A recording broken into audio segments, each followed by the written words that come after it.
명절 때 윷놀이를 하다가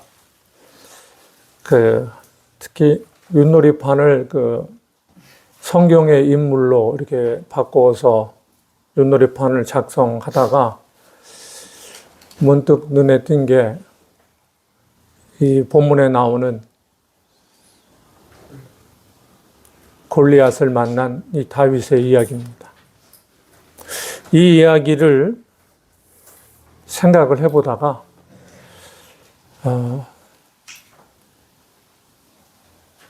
이 현장에 있었던 인물들을 다시 한번 생각을 하게 되었습니다. 다시 말하면 이 당시에 골리앗을 만난 사람이 다윗만이 아니었다라고 하는 것입니다. 군대로 나왔으니까 많은 이스라엘 백성들이 있었겠죠. 그 중에서 성경에 대표적으로 나오는 사람이 바로 다윗의 큰형이었던 엘리압입니다. 그리고 또 그 당시 왕이었던 사울이었습니다. 그러니까 대표적으로 이 엘리압과 사울과 다윗이 골리앗을 상대했다라고 하는 것입니다. 골리앗은 어쩌면 우리 인생의 큰 문제로 상징될 수 있는 그런 것일 겁니다.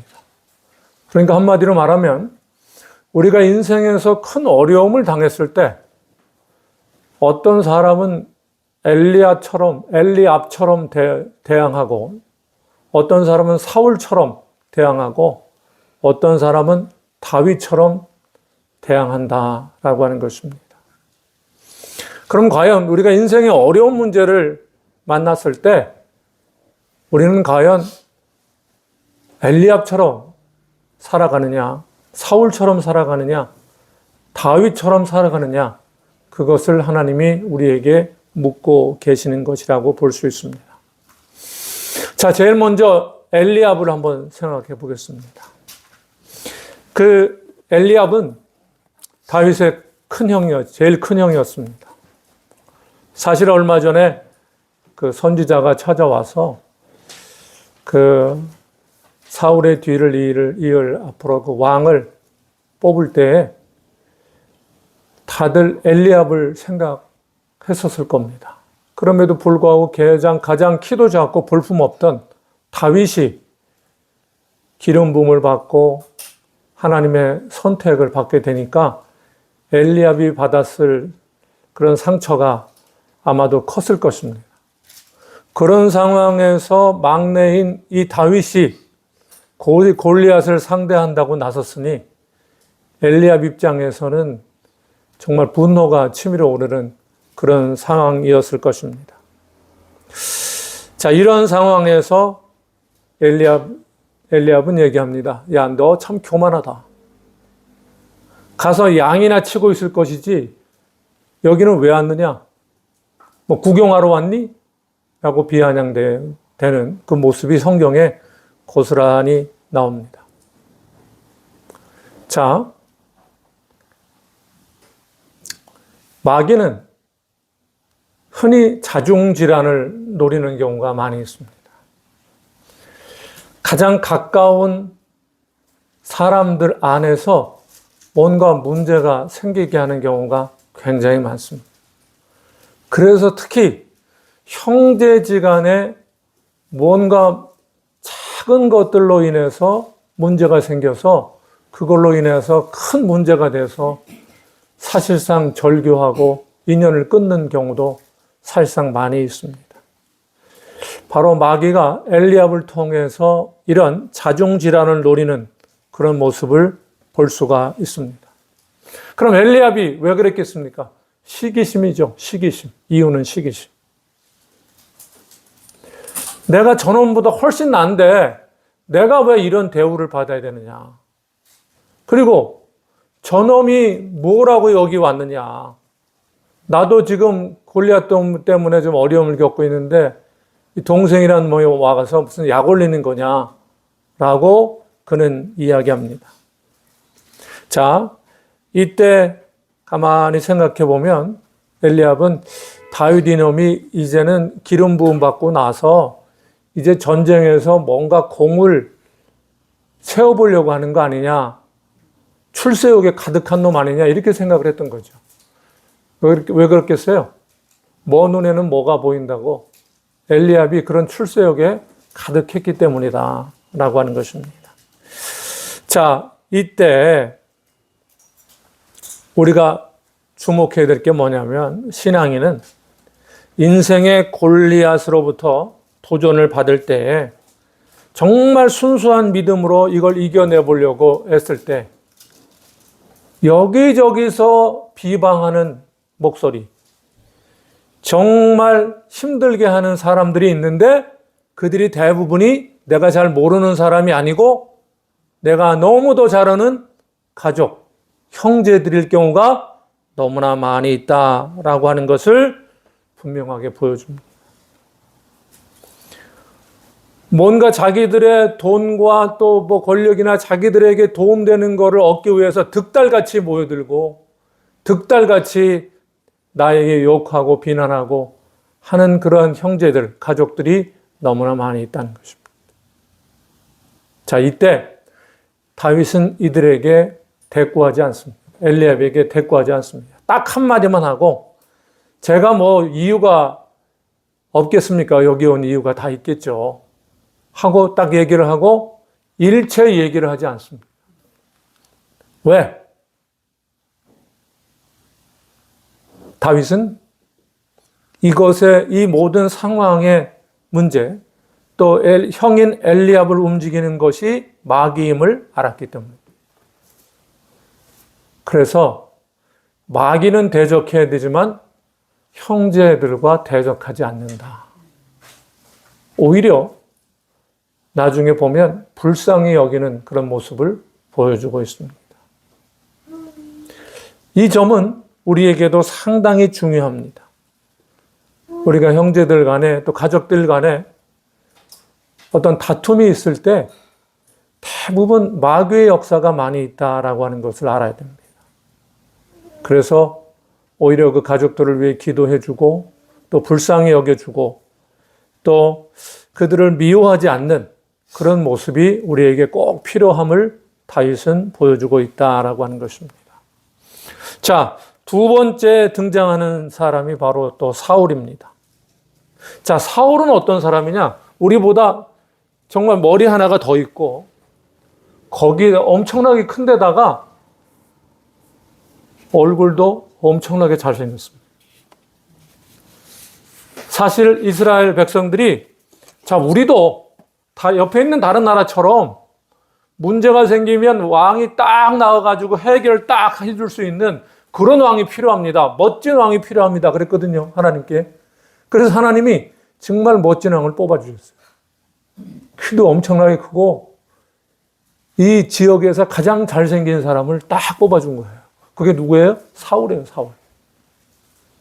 자, 사울 정도 됐잖아요. 사울 정도 됐는데 골리앗하고 얼마든지 상대할 수 있다라고 백성들이 다 생각할 거 아니에요. 그래서 뽑았으니까. 근데 가서 절절매죠. 절절매. 왜요?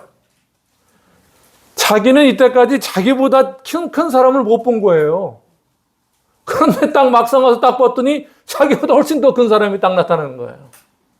여기서 그냥 무너진 거예요. 자, 이건 뭘 얘기합니까? 오늘날로 말하면 재능과 스펙을 가지고 내가 만나는 인생의 골리앗을 이길 수가 없다라고 하는 거예요. 내가 그동안 열심히 공부하고 스펙도 쌓고 뭐 정말 대단한 것 같지만 막상 세상에 나가보면 나보다 더 좋은 스펙에다가 더 많이 공부하고 더 똑똑한 사람들이 훨씬 많잖아요. 그러니까 나의 어줍지 않은 그런 지식이나 이런 거 가지고 어디 가서 얘기하고 상대하려고 했다가는 망신당하기 십상이다 라고 하는 것을 이 사울이 분명히 보여주고 있다라고 하는 것입니다. 자, 여기 사울에게 더 큰 문제가 있었는데 그건 뭐냐? 하나님이 죽은 하나님이라고 생각했던 거예요, 사울. 이런 문제에 무슨 하나님이 개입해서 무슨 하나님이 역사하실 수 있어? 하나님은 없는 거와 마찬가지야. 이건 내가 해결해야 돼. 이렇게 생각했던 거예요. 근데 해결하려고 보니 뭐예요? 문제는 엄청나게 크잖아요. 그래서 발만 동동거리고 있는 거죠. 자, 이때 다윗이 사울 앞에서 고백한 걸 볼까요? 17장, 오늘 본문 17장 37절 보세요. 자, 17장 37절 천천히 여러분이 같이 읽겠습니다. 자, 시작. 또 다윗이 이르되 여호와께서 나를 사자의 발톱과 곰의 발톱에서 건져내셨은즉 나를 이 블레셋 사람의 손에서도 건져내시리이다. 사울이 다윗에게 이르되 가라, 여호와께서 너와 함께 계시기를 원하노라. 아멘. 자,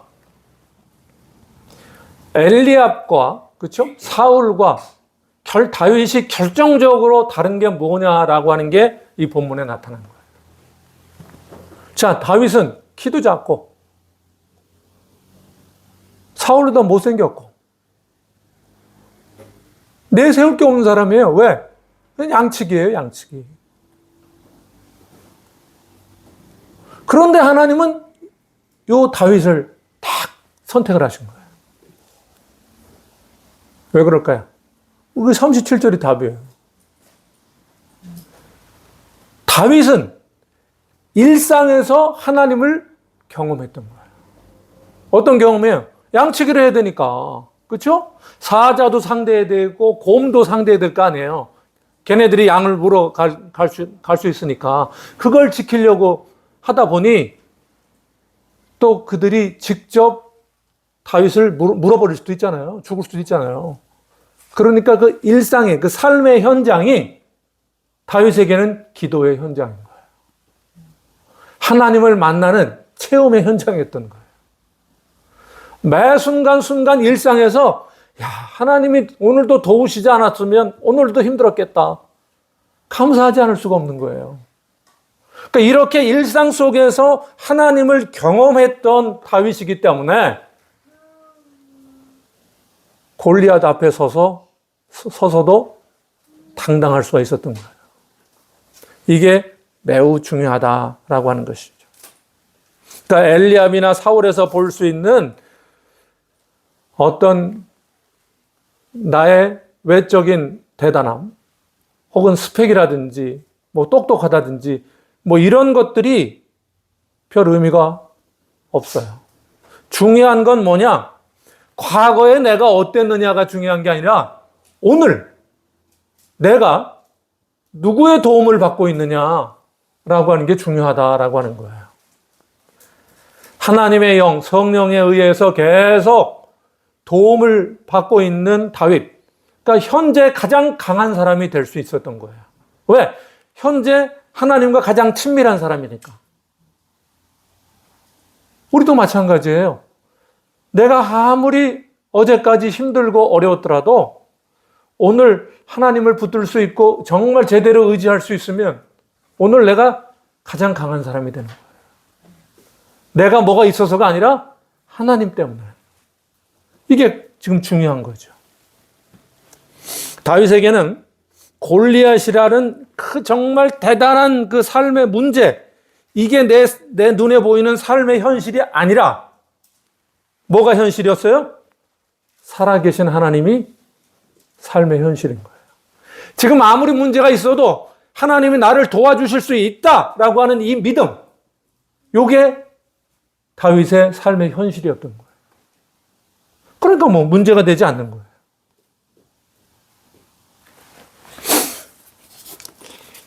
이 대진표 말씀만 드리고 말씀을 마치겠습니다. 우리 삶에는, 우리 인생에는 대진표가 중요하다. 이런 생각을 하게 됩니다. 지금 올림픽도 열리고 있습니다만은, 그 어떤 선수가, 그 해설자가 얘기하잖아요. 야, 대진표를 보니까, 큰 적수가 없는 것 같습니다. 무난히 결승까지 오를 것 같습니다. 이런 얘기 들어봤죠. 그 대진표가 실제로 엄청나게 좌우하잖아요. 처음부터 너무 강적들을 다 만나면 거기에 진을 빼가지고 결국 결승 가서 무너지는 경우도 있잖아요. 그 대진표가 참 중요한 거예요. 대진표. 자, 그런데 여기 보세요. 소년 다윗과 소년 다윗이 있고 골리앗이 있어요. 이 대진표가 딱 구성되어 있어요. 누가 이겨요? 골리앗이 이기는 거예요. 골리앗이. 그거 당연한 거잖아요. 그 대진표가. 이걸 잘 생각해야 돼요. 누가 봐도 다윗이 지는 거예요. 그런데 하나님을 딱 놓고 골리앗을 놓잖아요. 그럼 누가 이겨요? 하나님이잖아요. 그 얘기할 것도 없잖아요. 이것도. 그러니까 우리도 삶의 대진표를 잘 짜야 돼요. 대진표에 내 이름을 빼야 돼요. 제일 중요한 게 내 이름. 대신 누구 이름을 넣어요? 하나님 이름. 하나님. 이 대진표 이름에 나를 빼지를 않고 자꾸 나를 계속 유지하려다가 삶이 어려워지는 거야. 안 되는 인생의 싸움을 왜 하는 거예요? 왜? 그럴 필요가 없잖아요. 내 이름 딱 빼고 하나님의 이름을 딱 바꿔놓으면 되는 거예요. 우리의 삶을 힘들게 하는 모든 문제와 끙끙대면서 맞서면 안 된단 말이에요. 아니, 하나님이라고 하는 에이스 카드를 갖고 왜 내 이름을 갖다가 또 걸어놔요? 이게 미련한 거죠. 이걸 우리는 잘 생각해야 돼요. 그래 우리에게 이렇게 대진표를 딱 하나님을 딱 짜놓잖아요. 그러면 문제가 없는 거예요. 오히려 이렇게 대진표를 구성해 놓으면 여유도 생겨요. 여유도. 우리 장기 두시는 우리 아버지들 보면 여유가 딱 생기면 뭐라고 그래요? 차 하나 떼주고 할게. 차 하나 떼주고. 해. 좀 하다가는 이것도 이기니까 나중에는 뭐야? 야, 포도 떼줄게, 포도. 왜 그래요? 이기니까. 여유가 있으니까 그런 거예요. 하나님이 내 인생에 딱 대진표를 하나님을 딱 넣어놓으면 뭐가 생겨요? 여유가 생기는 거예요. 삶의 여유가. 한다라고 살질 않아요. 왜? 이게 하나님이 지금 딱 이름이 딱 돼서 그분이 싸우시는 건데. 자, 그러면 하나님이 이렇게 딱 대진표에 되잖아요. 그러면 실제 나는 싸워요, 안 싸워요? 안 싸워요, 안 싸워. 항상 무슨 승이냐? 부전승이에요, 부전승. 싸우지 않고 올라가요, 계속. 부전승의 은혜를 계속 입고 살아가는 거예요. 이게 얼마나 지혜로운 거예요. 그렇죠? 바로 하나님이 우리에게 원하는 게 바로 이런 모습이다라고 하는 거예요. 반면 이스라엘 백성들은 계속 대진표를 갖다가 지들 이름만 붙여놓아가지고 40년간 고통받았어요. 40년간. 또 이스라엘은 또 40일 동안 골리앗의 조롱 앞에서 계속 무너지고 있었어요. 그래서 하나님이 자신의 이름을 딱 대진표를 붙이고 살아가는 게 얼마나 위대하고 얼마나 이스라엘 백성들에게 중요한지를 보여주려고 이 땅에 누굴 보내신 거예요? 예수님을 보내신 거예요. 예수님. 그래서 예수님이 딱 오셔서 인생의 문제를 해결해 주시는 거예요. 그리고 죽기까지 하시면서 이 십자가를 통해서 우리를 계속 이기게 하는 삶을 살게 해 주신 것이다 라고 하는 것을 우리는 꼭 기억을 해야 됩니다. 그래서 예수님의 별명 중에 하나가 더 나은 다윗 이렇게 얘기를 하는 거죠. 사랑하는 성도 여러분, 우리 주님께서 하나님의 이름으로 마귀를 물리치고 또 골고다 언덕 십자가에서 사망의 권세를 이기심으로 우리에게 인생은 하나님을 딱 적어놓고 이렇게 싸워서 나아가는 거야 라고 하는 것을 보여주셨다라고 하는 것입니다. 인생의 골리앗을 우리는 앞으로도 또 지금까지 여러 번 만났지만 또 만나게 될 겁니다. 이렇게 만나게 될 때 대진표부터 점검하셔야 됩니다. 이거 내 이름을 갖다 적어놓은 거 아닌가? 그럼 인생의 골리앗의 문제는 나에게 집중적으로 쏟아지는 거예요. 이거를 바꿔야 돼요. 하나님으로 바꿔야 된다라고 하는 것입니다. 그렇게 될 때 봐요. 하나님이 나를 대신해서 싸우신다 라고 딱 대진표를 짜놓으면 이건 다른 말로 뭐예요? 하나님은 살아계신다라고 선언하는 것과 똑같은 거예요. 그러니까 반드시 이길 수밖에 없는 거죠. 우리는 다만 하나님이 싸우시고 우리는 계속해서 부전승의 은혜를 계속해서 누리게 된다라고 하는 것을 꼭 기억하시고 인생의 대진표를 이번 사순절을 통해 완벽히 내 이름에서 하나님의 이름으로 바꾸시는 그런 여러분이 되시기를 바랍니다. 기도하시겠습니다.